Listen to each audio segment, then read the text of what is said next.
All right, so let's dive in. We know many of you listening, high-performing professionals, coaches, athletes, you face relentless demands, right? A lot of pressure. Absolutely. And that pressure, that constant push, it can really take a toll mentally. Exactly.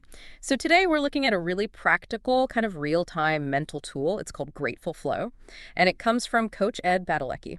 It's got roots in some solid psychological principles too, like from Phil Stutz and Barry Michel's work, The Tools. Right.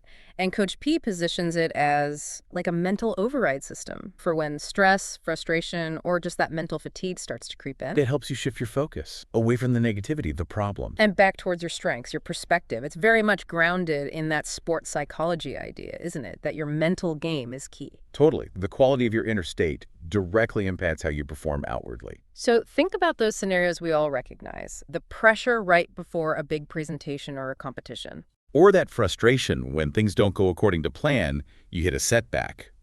Or just feeling completely overwhelmed by everything on your plate. So our mission here, really, is to equip you with this technique. Something practical you can use in the moment to boost your mental resilience and, ultimately, your performance. Let's get into why it actually works. There's some interesting science behind it. Coach Padalecki talks about cognitive reframing. Basically, gratitude shifts your brain's focus. Right. And it's hard for your brain to process feeling genuinely grateful and feeling anxious at the exact same time.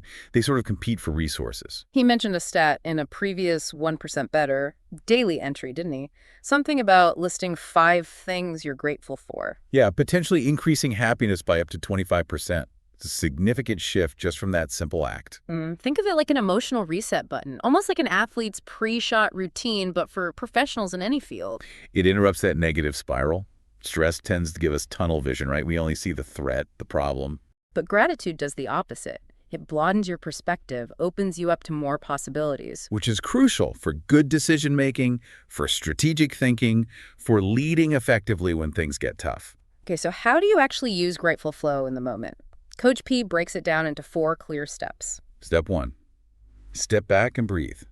First, you got to notice you're in that negative state, stressed, frustrated, whatever it is. And then take a specific kind of deep breath. It's 4 seconds breathing in.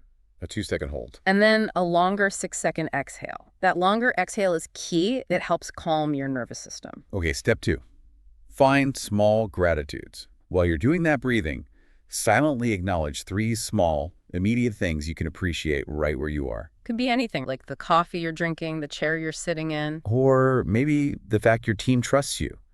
Or just having a quiet moment. Really simple, tangible things. It grounds you. Then step 3 is expand the flow. Don't stop at 3. Keep letting that feeling of gratitude build. Start thinking a bit broader. Maybe appreciate your ability to think critically, or the opportunities you have, or even things you learned from past mistakes. You're reinforcing that mental shift, moving further away from the negative state. Exactly. And the final step, step 4, shift your focus back to action.